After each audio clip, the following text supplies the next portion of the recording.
Il peut récupérer sa place là où vous l'avez laissé. Prévenir Constant Kamba.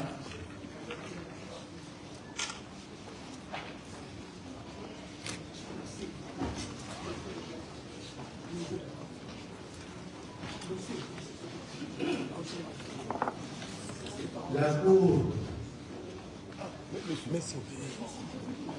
ayant pris l'exception à délibérer, il a déclaré prendre la Cour à délibérer et sur le prononce l'arrêt. Donc voici la déclaration.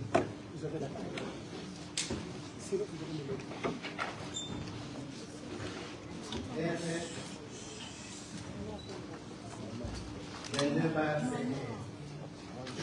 Encore une petite contre M. Constant Kamba. Arrêt. La présente cause a été appelée à l'audience du groupe pour en liminaire. Le premier Constant Kamba. Pour actuel pour limiter la procédure. Lutter contre lui par le fait de créer la consultation pour violation de l'article 17, alinéa 2, 121 infini de la Constitution, 54 alinéa 2, 54 du Sénat, 83 de la loi numéro 13/010. 19 février 2013, réalisé à partir devant la Cour de Cour. Alinéa 5 et 237. Alinéa 3 du règlement intérieur de l'Assemblée nationale. Concernant la violation des articles 204, alinéa 256 du Code de procédure pénale, le prévenu soutient et bénéficier du privilège de diffusion. Et à ce titre, l'exception attribuée ne pouvait être donnée par l'arrêté de ce public et non à celle publiée en chair comme à l'espèce.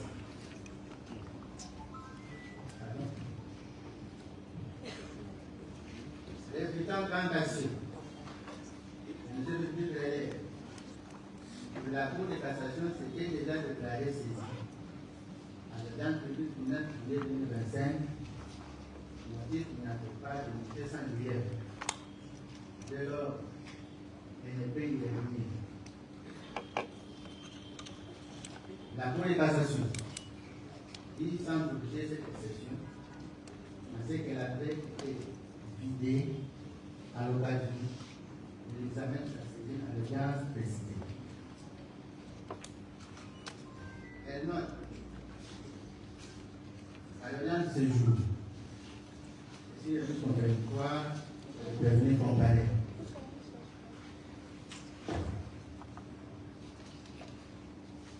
S'agissant de la violation des articles 17, alinéa 2, 121 infini de la Constitution, 97 alinéa 5 et 237 alinéa 3 du règlement intérieur de l'Assemblée nationale, le prévenu soutient les autorisations de poursuite et les mises en accusation n'ont pas respecté la procédure traitée à la matière, en ce que le code relatif c'est d'être mis de fait et non pas d'un secret. En réaction, les juges affirment que la Cour de cassation n'a pas sanctionné la manière dont le vote s'est fait à l'Assemblée nationale. La Cour de cassation dit non fonder cette exception. En effet, elle relève que les irrégularités invoquées ne sont pas de nature à affecter la liberté de sa saisine. Il s'apprécie au vu des autorisations de conflit et de mise en accusation accordées par l'Assemblée nationale. Relativement à la violation de l'article 83, la loi numéro 13, va 10, du 9 février 2013, relative à la procédure devant la Cour de cassation. Le premier soutient que le parquet n'arrive pas à achever l'instruction préparatoire. Ainsi que le ministère public a annoncé la clôture de celle-ci alors qu'il était invité à comparaître. Je précise que c'est en réponse à sa lettre de réalisation du ministère public qu'il en a été informé. Pour le ministère public, la clôture de l'instruction relève de son appréciation. La Cour de cassation dit cette exception également non fondée.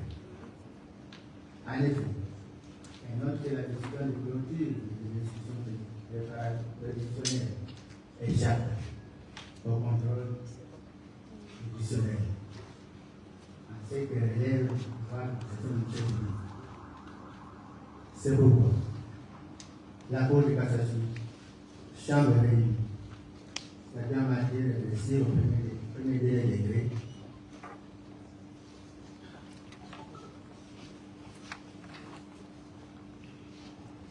le ministère de l'État reçoit des instructions des dits non fondées, réserve de fait. La Cour a ainsi prononcé comme dans ce jour à la SPG des magistrats devant le présente chambre. À la cellule de Jacques, et comme par la ministre du président, M. Léon comment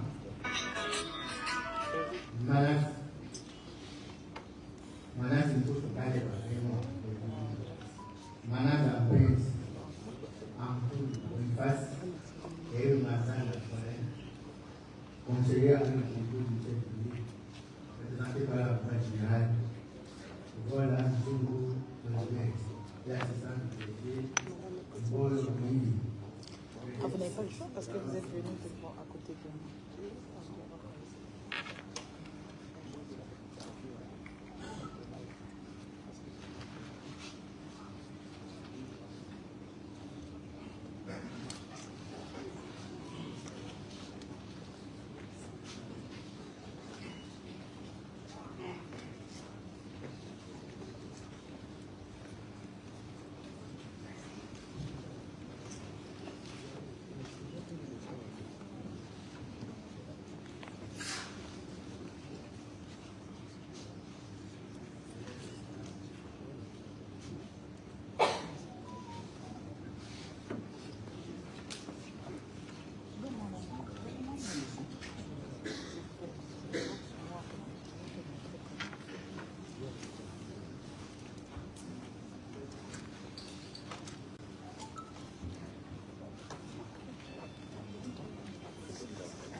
Disposez bien le romain, s'il te plaît. Disposez bien le romain. Ce que vous avez généralement fait, là, pour ça.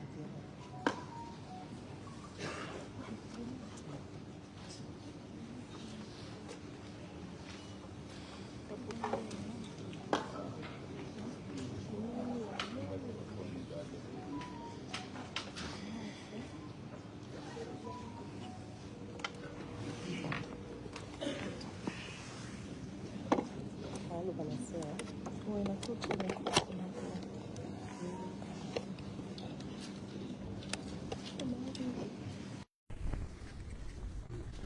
C'est ça.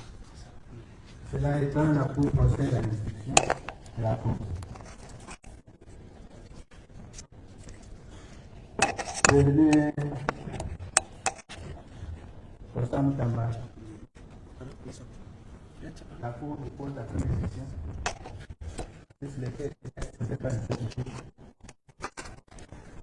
Les faits qu'il a justifiés.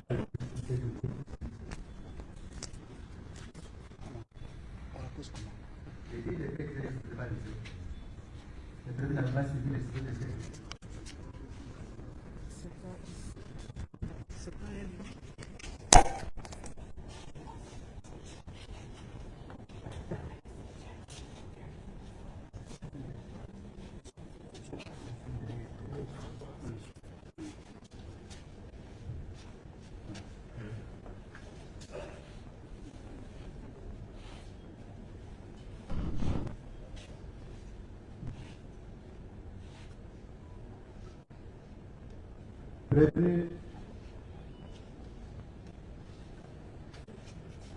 Prévenu Moutama, vous reconnaissez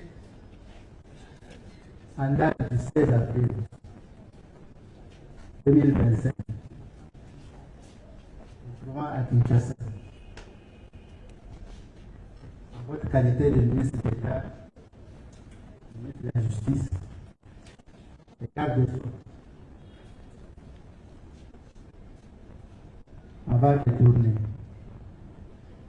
la somme de 9 millions 900 000 dollars américains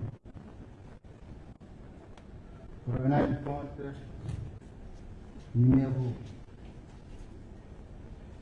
05101 0 10 24 84 54 01 28 bar intitulé 1000 bar 10 V bar C qui va ouvert en limite de la banque et versé au compte numéro 051 00 25 201 25 101 pardon 011 45 17 50 01 47 intitulé Société Lyon Construction SARL ouvert en le livre de la Raw Bank. Est-ce que vous reconnaissez ce fait-là?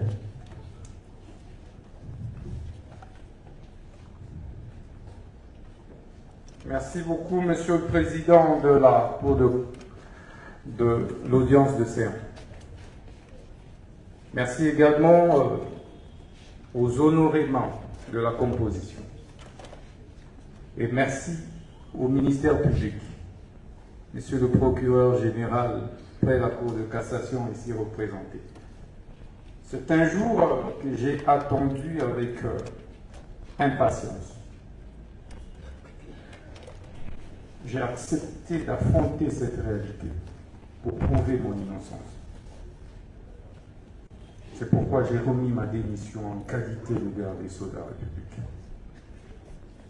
Je vous remercie pour cette question.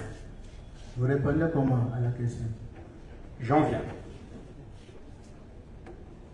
Monsieur le Président, permettez-moi de vous répondre.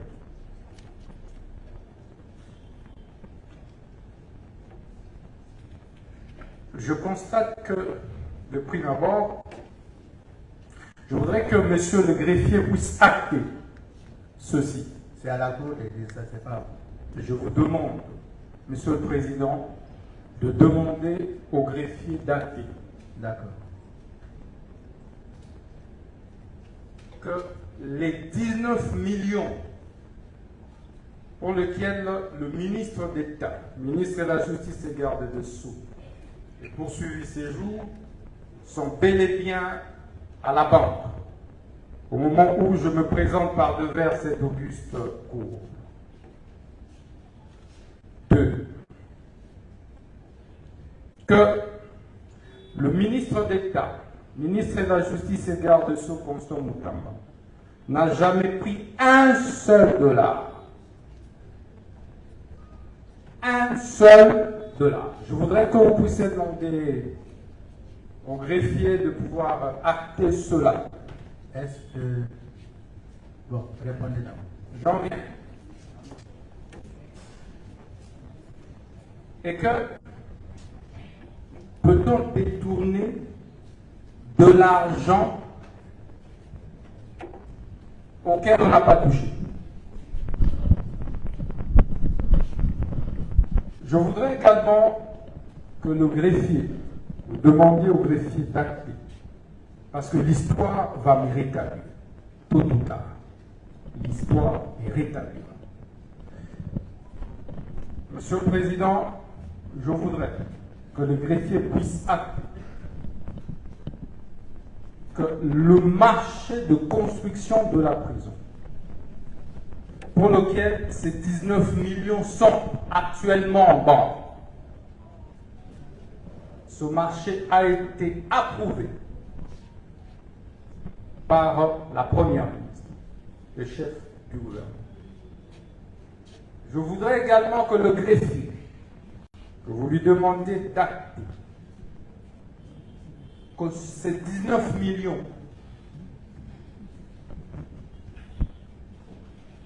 nous les avons trouvés d'abord en 8 millions et nous avons laissé ces 8 millions en compte pendant une année. Et qu'avant nous, ce compte qui existait déjà avait fait l'objet des manipulations de près de 17 millions, dont les traces sont introuvables jusqu'à ce jour. Et le ministère public que j'aime tant était encore ministère public. Je voudrais que l'on puisse acter que le marché de construction de cette prison avait été soumis préalablement au Conseil de ministre. C'est pourquoi, lorsque je parcours le réquisitoire de notre ministère public, intelligent ministère public,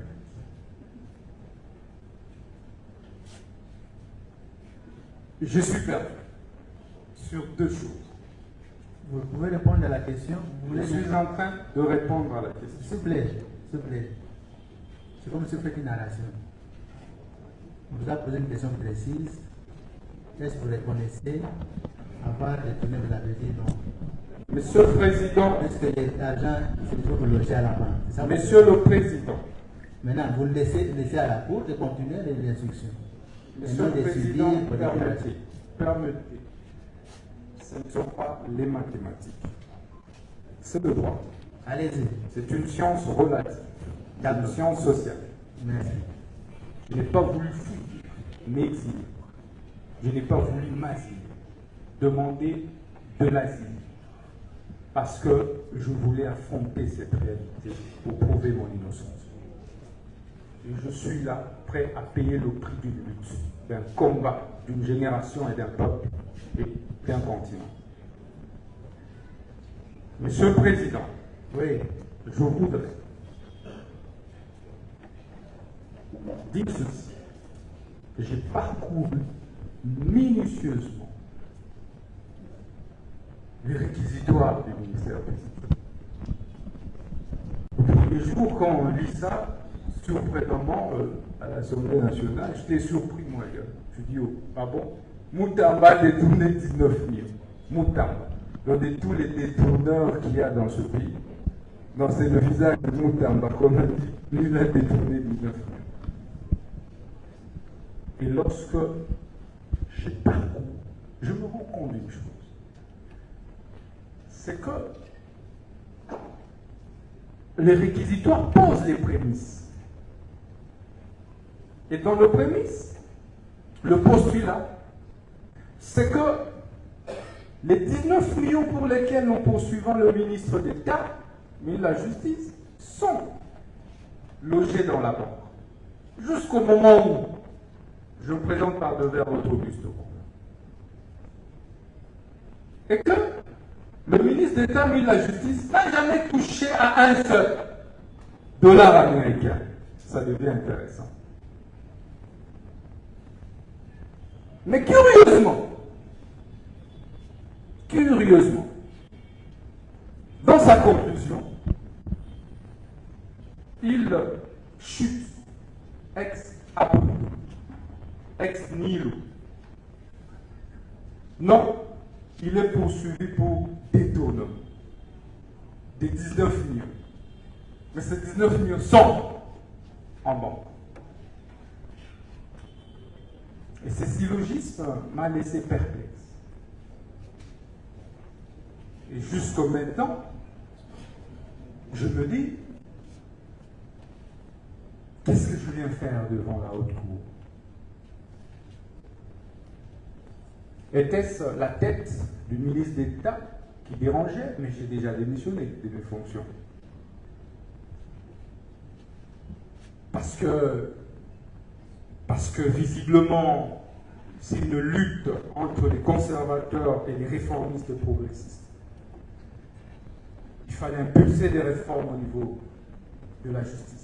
Est-ce que c'est ça qui a dérangé? Prévenez Constant Moutamba. Monsieur le Président.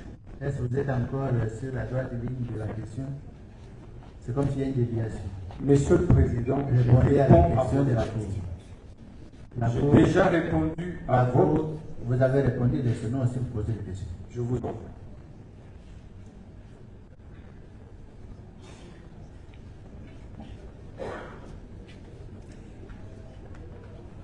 Je peux poursuivre? Non, non. La Cour doit poser notre question. Je vous en prie, Monsieur le Président. Gardez votre question. Gardez. Écrivez quelque part.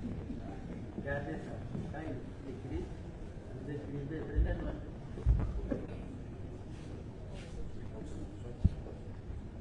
Bon, allez-y.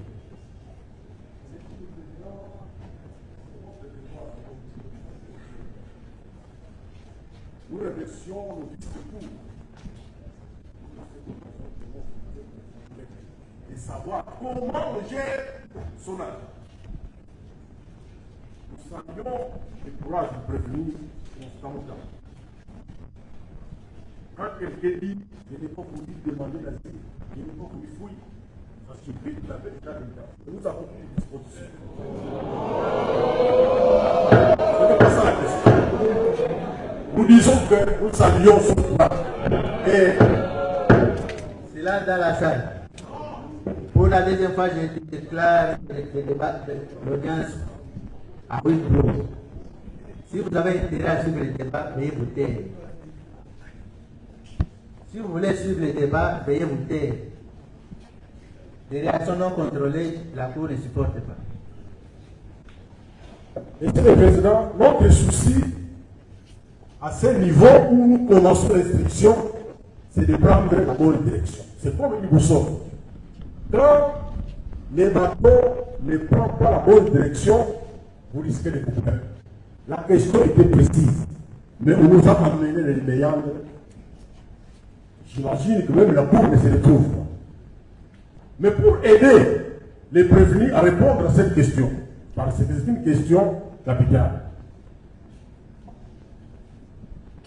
nous avons entre nos mains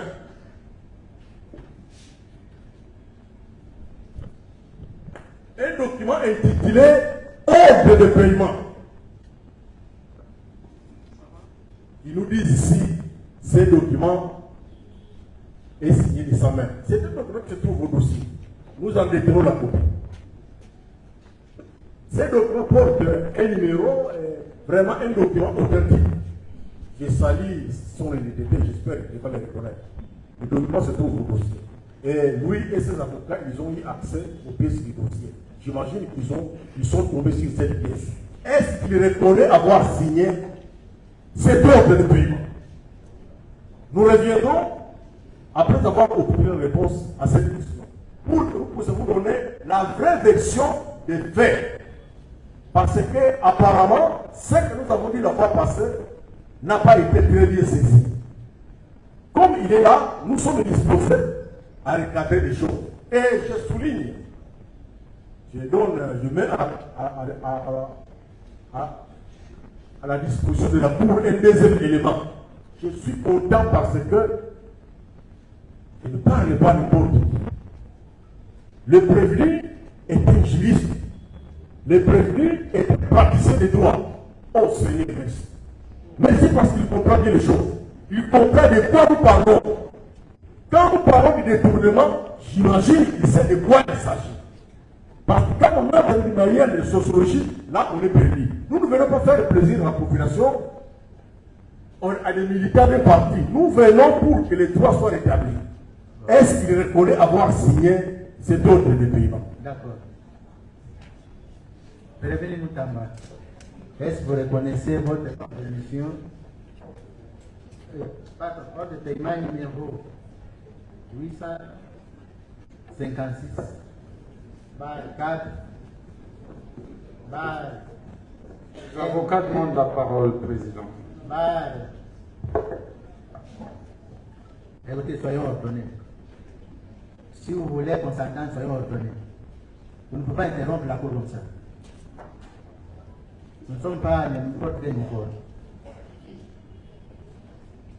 Je disais que vous reconnaissez votre ordre de paiement numéro 856, barre 4, barre NE, barre MI, barre JS, barre CF, barre 2025.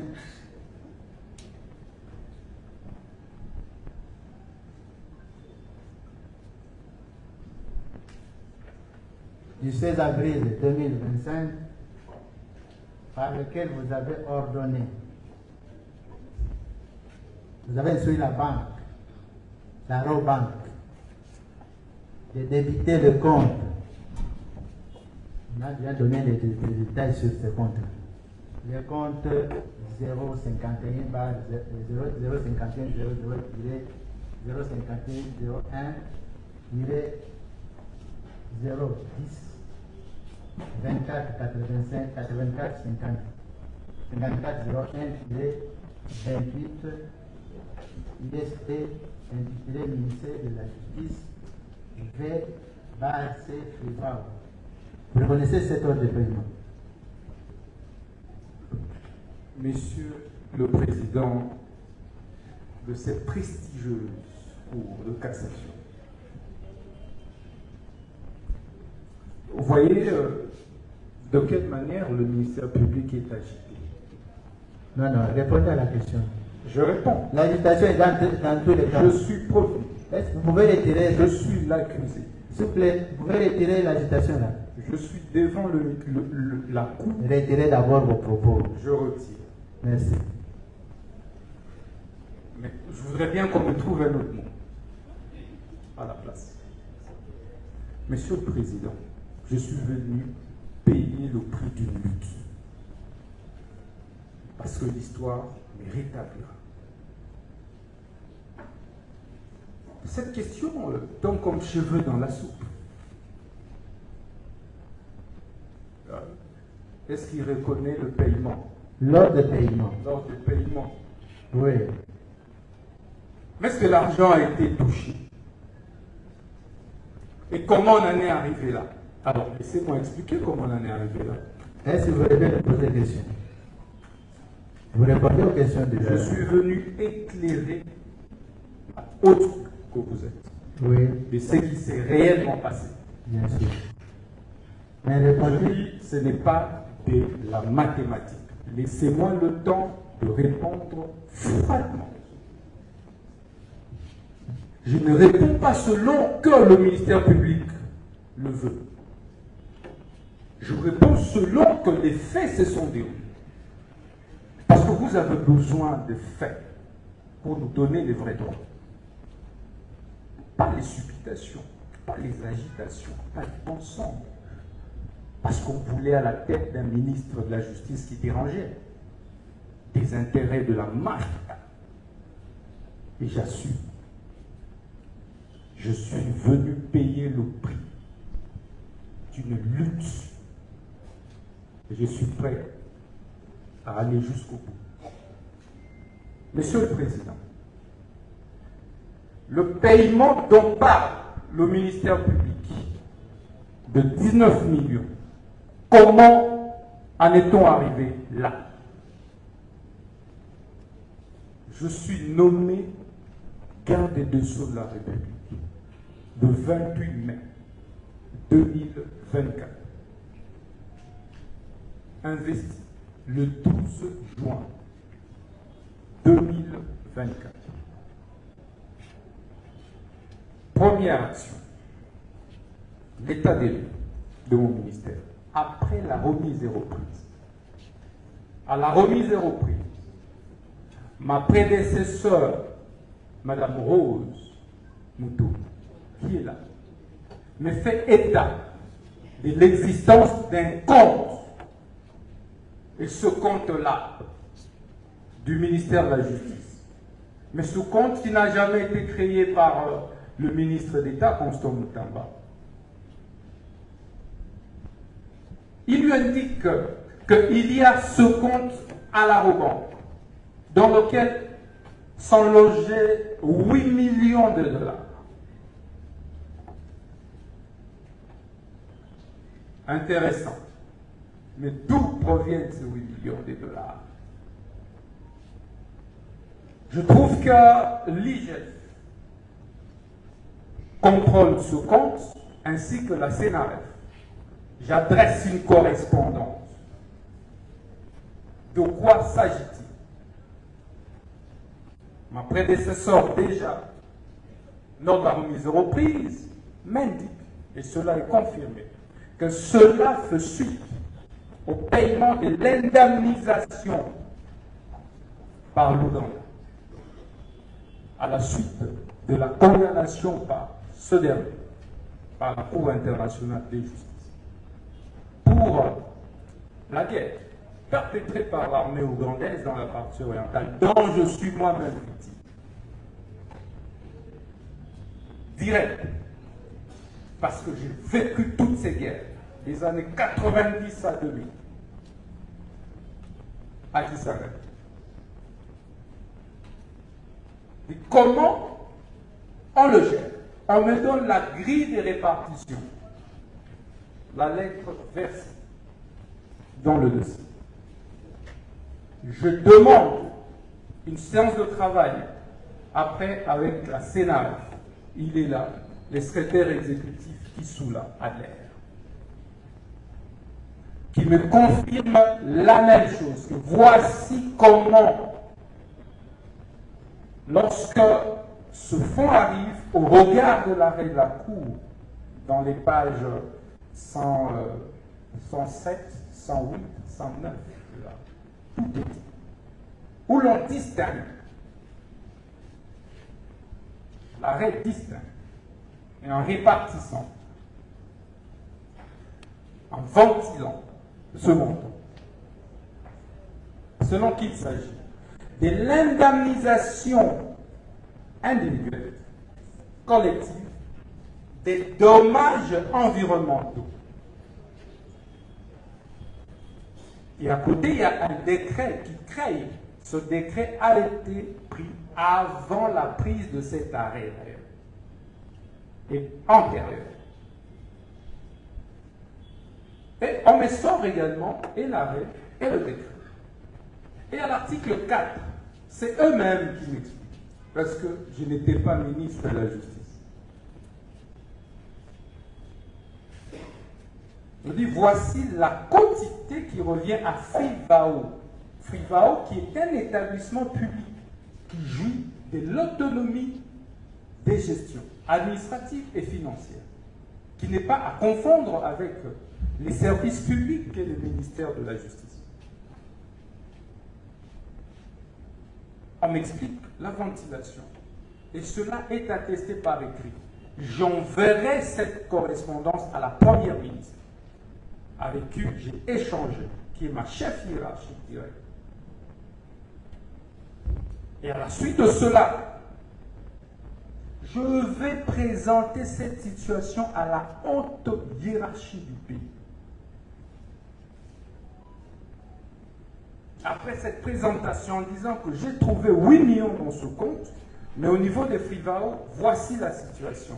Mais dans ce compte-là de 8 millions, au regard de la ventilation, il y a un délicat, il y a un manquant de plus ou moins 16 millions de dollars,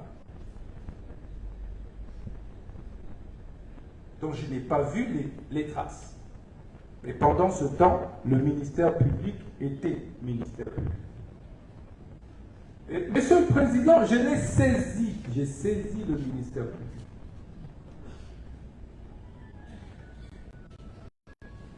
Pour que on éclaircisse comment ce fonds avait été géré avant. Pourquoi? Parce que je retrouvais qu'une partie aurait servi à payer la SNEL. C'est 9 millions qui auraient servi à payer la SNEL. Et les preuves sont là. Je suis en train de répondre à la question magique du ministère public, Monsieur le Président. 9 millions. Ok. Et le reste de l'argent à servir. Pourquoi on a payé à la SNEL 9 millions sur cette rubrique des dommages environnementaux? Parce que il y avait un problème d'électrification de la ville d'Ekisanga. Ça devient intéressant. On pose la question, comment j'utilise alors le 8 millions? Il dit non, c'est à définir selon les priorités. Voilà comment je ferai une note d'information au gouvernement que j'ai personnellement présenté au Conseil des ministres après les évasions de la prison de Makala. On se rend compte avec le même ministère public qu'il y a urgence à construire de nouvelles infrastructures pénitentiaires. Depuis 1960, on n'a construit aucune prison, aucune maison d'arrêt.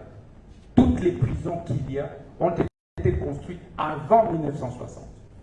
Et pendant ce temps, la population a décuplé. Le nombre de criminels a décuplé. Les prisonniers meurent chaque jour par étouffement. Le ministère public ne sait même plus où envoyer des prévenus. Mais c'est pourquoi je pense, moi aussi, je suis libre en ce moment. Je comparais un homme libre parce que peut-être il ne sait pas où m'envoyer. Parce que Makala est encore pendé de prisonniers. Au vu de ces urgences, il y a eu beaucoup de morts. Le 1er septembre 2024. Le Conseil de ministres, la haute hiérarchie va instruire. Mais après des séances de travail avec le ministère public, à travers une commission qui était mise en place, qu'il y a nécessité de procéder à la construction des nouvelles prisons et des maisons d'arrêt.